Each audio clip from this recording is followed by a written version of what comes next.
আসসালামু আলাইকুম প্রিয় শিক্ষার্থী বন্ধুরা, আমরা নবম দশম শ্রেণীর নবম অধ্যায় অর্থাৎ ত্রিকোণমিতি 9.1 এর আগে আমরা 6 থেকে 10 পর্যন্ত আমরা প্রশ্নের সলিউশন করছি। আজকে আমরা যেটুকু করব সেটা হচ্ছে 11 নম্বর প্রশ্ন। আমাদের জন্য খুবই গুরুত্বপূর্ণ এই প্রশ্নটি। এটি যদি আমরা মনোযোগ সহকারে এই ক্লাসটা করি তাহলে অবশ্যই আমাদেরকে ভালো লাগবে এবং আমরা যদি বুঝতে পারি তাহলে অনেক ভালো লাগবে। তো দেখি আমাদের 11 নম্বর প্রশ্নটি কি আছে। প্রমাণ করতে বলছে। 11 নম্বর প্রশ্ন, sec a plus tan a divided by cosec a plus cot a সমান cosec a minus cot a divided by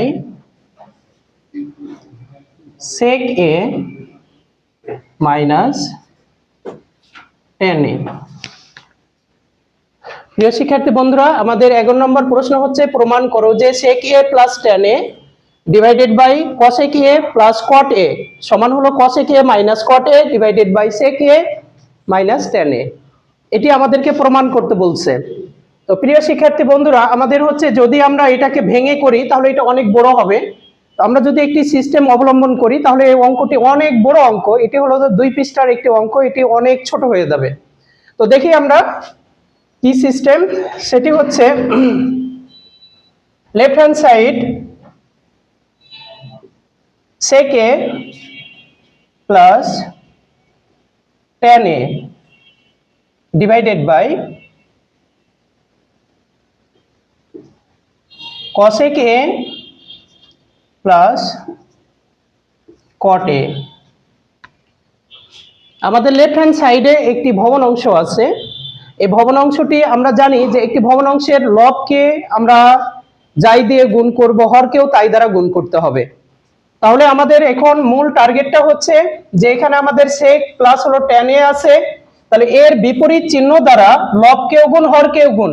আবার নিচেরটা cosec a plus cot a আছে, তাহলে এর বিপরীত চিহ্ন দ্বারা আবার লবকেও গুণ হরকেও গুণ।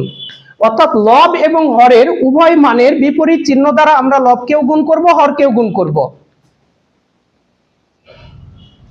sec a plus tan a এটা আছে, আমি এটাকে বসাই দিলাম। এর বিপরীত চিহ্ন যেটি সেটি আবার আমি বসাই দিচ্ছি sec a মাইনাস, তাহলে প্লাসের বিপরীত চিহ্ন মাইনাস tan a।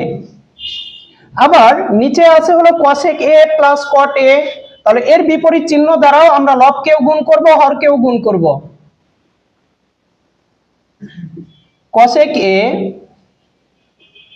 মাইনাস, তাহলে প্লাসের বিপরীত চিহ্ন minus cot a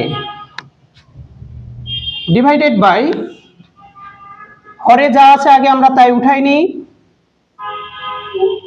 cosec a plus cot a। তাহলে এর এখানে হচ্ছে প্লাস আছে, এর বিপরীত চিহ্নটা হলো minus cosec a minus cot a। তাহলে এর বিপরীত চিহ্ন দ্বারা হয়ে গেল। তাহলে এবার লবে যেটা আছে তার বিপরীত চিহ্ন, অর্থাৎ হলো sec a minus tan a। প্রিয় শিক্ষার্থী বন্ধুরা, আমরা গুণ করার পরে দেখি যে আমরা কোনো অপরাধ করছি কিনা, পূর্বের অবস্থায় চলে যাবে। দেখো তোমরা যে এটার সাথে যদি আমরা এটা কেটে দিই, আবার এটার সাথে যদি আমরা এটা কেটে দিই তাহলে পূর্বের অবস্থায় চলে যাবে। তাহলে আমাদের উদ্দেশ্য কি? আমাদের উদ্দেশ্য হলো একটাই, যে আমাদের এখানে দেখতে পাচ্ছি এই অংশটুকু আমাদের হচ্ছে এই অংশটুকু আমাদের দেখা যাচ্ছে দুইটি অংশ, যে a plus B into a minus B, এটুকু একটা সূত্র পড়ে যাচ্ছে।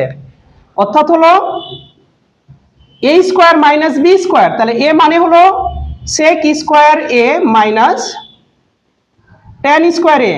আবার বলতেছি a plus B into a minus B সমান সূত্র হলো a square minus B square. আর যেটুকু আমাদের সূত্র পড়েনি এইটুকু আমি বসাই দিব। cosec a minus cot a divided by, আবার নিচেরটাও দেখতে পাচ্ছি আমরা, এটা কি মনে মনে আমরা a ধরবো, এটা মনে মনে b, তাহলে এটা হলো a, এটা হলো b, তাহলে a plus b into a minus b সমান সূত্র হচ্ছে a square minus b square. a মানে হলো cosec স্কোয়ার, b মানে cot স্কোয়ার, ইন্টু যেটুক সূত্র পড়েনি সেটুক আমরা রেখে দিব, sec a minus tan a। তাহলে আমরা এটুক, এরপরে আমরা এখানে দেখতে পাচ্ছি sec square minus tan square equal to 1, এটা আমরা জানি, এর আগে এই অবেরটা আমরা প্রমাণ করাইছি।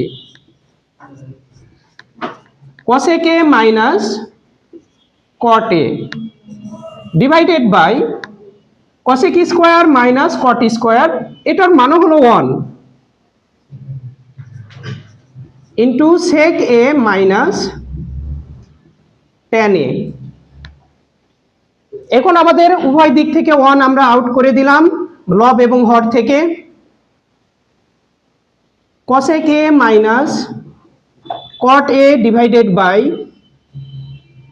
sec a minus tan a equal to, আমরা দেখতে পাচ্ছি লেফট হ্যান্ড সাইডের মানটা রাইট হ্যান্ড সাইডের সাথে মিলে গেছে। তাহলে আমরা এবার বলতে পারি ইকুয়াল টু কত পাবো, রাইট হ্যান্ড সাইড। অতএব left hand side equal to right hand side proof. প্রিয় শিক্ষার্থী বন্ধুরা, আবার আমি তোমাদের সুবিধার্থে এই অঙ্কটিকে আবার আমি রিপিট করতেছি। আমাদের লেফট হ্যান্ড সাইডে ছিল sec a মাইনাস প্লাস হলো tan a divided by cosec a plus হলো cot a। আমরা এই অঙ্কটি অনেক বড় ভেঙে করলে আমরা একটু সিস্টেম অবলম্বন করছি যে এর ব্যতিক্রম চিহ্ন দ্বারা লব কেউ গুণ হর কেউ গুণ, আবার নিচেরটার ব্যতিক্রম চিহ্ন দ্বারা লব কেউ গুণ হর কেউ গুণ। তাহলে এখানে আমরা দেখতে পাচ্ছি যে a plus b into a minus b সমান সূত্র হলো a square minus b square. নিচেও আবার দেখতে পাচ্ছি a plus b into a minus b সমান সূত্র হলো a square minus b square. আবার দেখতে পাচ্ছি sec square minus tan square equal to 1, cosec square minus cot square equal to 1। লব এবং হর থেকে আমরা 1 কে আউট করে দিলাম, উপরে যা আছে তাই বসালাম, নিচে যা আছে তাই। তাহলে আমরা এখান থেকে দেখতে পাচ্ছি রাইট হ্যান্ড সাইডে আমাদের যেটা প্রমাণ করতে বলছে সেটি আমরা পেয়ে গেছি। অতএব left hand side equal to right hand side প্রমাণিত। তো প্রিয় শিক্ষার্থী বন্ধুরা, অতি সহজে আমরা এই অঙ্কটা করে ফেললাম। এরপরের যেটু অঙ্ক আমরা সেটি করব, সেটি হচ্ছে আমাদের 12 নম্বর অঙ্ক।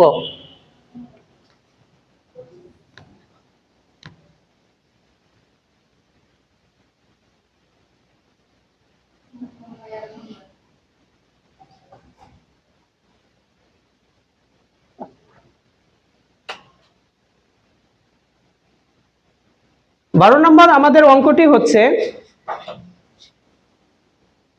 প্রমাণ করো যে cosec a divided by cosec a minus 1 plus আবার cosec a divided by cosec a plus 1 equal to, right hand সাইডে আমাদের আছে 2 sec স্কোয়ার a। তো প্রিয় শিক্ষার্থী বন্ধুরা, আমাদের এই অঙ্কটি যেহেতু আমাকে প্রমাণ করতে বলছে লেফট হ্যান্ড সাইড থেকে রাইট হ্যান্ড সাইড অথবা রাইট হ্যান্ড সাইড থেকে লেফট হ্যান্ড সাইড, তো আমরা লেফট হ্যান্ড সাইড থেকে আমরা রাইট হ্যান্ড সাইডটি আমরা প্রমাণ করব। তো এখানে আমরা দেখতে পাচ্ছি যে আমরা লেফট হ্যান্ড সাইডে আমরা অঙ্কটি উঠাবো।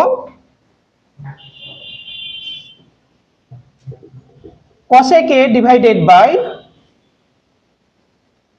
cosec a minus 1 cosec a divided by cosec a plus 1। আমরা এটাকে ভেঙে নিতে পারি, ভেঙে নিলে আমাদের জন্য অনেক সুবিধা হবে। তারপরে দেখি কি হয়। আমরা এটাকে দুইটি ভগ্নাংশ যদি যোগ বিয়োগ অবস্থায় থাকে, সর্বপ্রথম আমরা হরগুলোর লসাগু করব।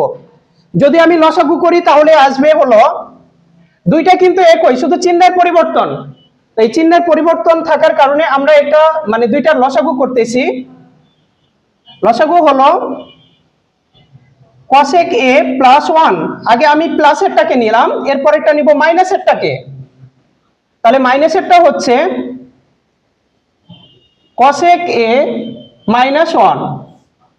তাহলে এখানে আমরা দেখতে পাচ্ছি মাইনাসেরটা আর মাইনাসেরটা মিলে গেছে, বাদ থাকে হলো প্লাসেরটা। প্লাসেরটার সাথে উপরের সাথে গুণ, তাহলে আমরা লিখে দিব cosec a into cosec a plus 1, মধ্যখানে প্লাস আছে আবার আমি প্লাস দিয়ে দিলাম। এরপরে আমরা দেখতে পাচ্ছি প্লাসের সাথে প্লাসেরটা মিলে গেছে, বাদ থাকে হলো মাইনাসেরটা। cosec a into cosec a minus 1। তাহলে আমরা cosec কে cosec দ্বারা গুণ করলে cosec square a, cosec a কে 1 দ্বারা যদি আমি গুণ করি তাহলে হবে cosec a, cosec a K cosec a দ্বারা যদি আমি গুণ করি তাহলে হবে cosec a মাইনাস হবে cosec a কে cosec দ্বারা গুণ করলে cosec স্কয়ার a মাইনাস, এটা হলো প্লাস আর এটা হলো মাইনাস, তাহলে মাইনাস প্লাসে মাইনাস, 1 কে cosec দ্বারা গুণ করলে cosec a ডিভাইডেড বাই নিচেরটা আমাদের সূত্র পড়ে গেছে, সেই সূত্রটি হচ্ছে a plus b into a minus b। a মানে cosec a আর b মানে হলো 1, আর এখানেও cosec a মানে a আর b মানে 1, তাহলে a plus b into a minus b সমান সূত্র হচ্ছে a square minus b square. এখানে এটা হলো মাইনাস আর এটা প্লাস, আমরা কুচি কুচি করে দিলাম। তাহলে এরপরে একটা cosec a স্কয়ার আর একটা cosec a স্কয়ার যোগ করলে কয়টি হয়? 2 cosec a square divided by, আমরা জানি cosec স্কয়ার মাইনাস 1, কারণ 1 এর উপর স্কয়ার করলে 1 হয়। তাহলে এই লাইনটা আমরা আবার করে ফেললাম, cosec স্কয়ার a মাইনাস 1। আমরা জানি cosec square minus 1 equal to cot square. তাহলে এখন আমরা লিখে ফেলবো 2 into cosec square a divided by cosec square a minus 1 equal to cot square a। এরপরে আমরা ভেঙে ফেলবো, পরের লাইনটুকু এখান থেকে আমরা শুরু করতেছি। 2 আছে 2 লিখে দিলাম, আমরা জানি cosec স্কয়ার সমান সূত্র হলো 1 ডিভাইডেড বাই sin স্কয়ার। তারপর cot স্কয়ার সমান সূত্র আমরা জানি cos square divided by sin square. আমরা প্রথম ভগ্নাংশটুকুকে আমরা রেখে দিলাম 1 ডিভাইডেড বাই হলো sin স্কয়ার a, ভাগটাকে গুণ করলে তলেরটা উপরে যাবে আর উপরেরটা নিচে, অর্থাৎ হলো sin square a divided by cos square a। এটা আর এটা মিলে যায়, কেটে যায়, তাহলে এখানে 2 into 1 divided by cos square a। আমরা জানি 1 ডিভাইডেড বাই cos স্কয়ার, বা এটাকে আমরা আরো ভাবে লিখতে পারি যে 1 ডিভাইডেড বাই cos, তার উপর হলো স্কয়ার দিতে পারি, কারণ 1 এর উপর স্কয়ার করলে 1 হয়, cos এর উপর স্কয়ার হয়। তাহলে আমরা জানি 1 ডিভাইডেড বাই cos সমান হলো কত? sec। তাহলে 1 ডিভাইডেড বাই cos এর উপর স্কয়ার ছিল মানে sec এর উপর স্কয়ার। তো প্রিয় শিক্ষার্থী বন্ধুরা, আমরা কিন্তু দেখতে পাচ্ছি লেফট হ্যান্ড সাইড থেকে ক্যালকুলেশন করে আমরা রাইট হ্যান্ড সাইড অলরেডি পেয়ে গেছি। তাহলে সেই ক্ষেত্রে আমরা লিখে দেব যে equal to right hand side, অতএব left hand side equal to right hand side proved. তো প্রিয় শিক্ষার্থী বন্ধুরা, আমরা আজকে অনেক গুরুত্বপূর্ণ দুইটি অঙ্ক করলাম। এই ম্যাথ দুটি যদি আমরা ভালোভাবে যদি আমরা ক্লাস করে থাকি, অবশ্যই আমাদের আর কোনো সমস্যা হবে না।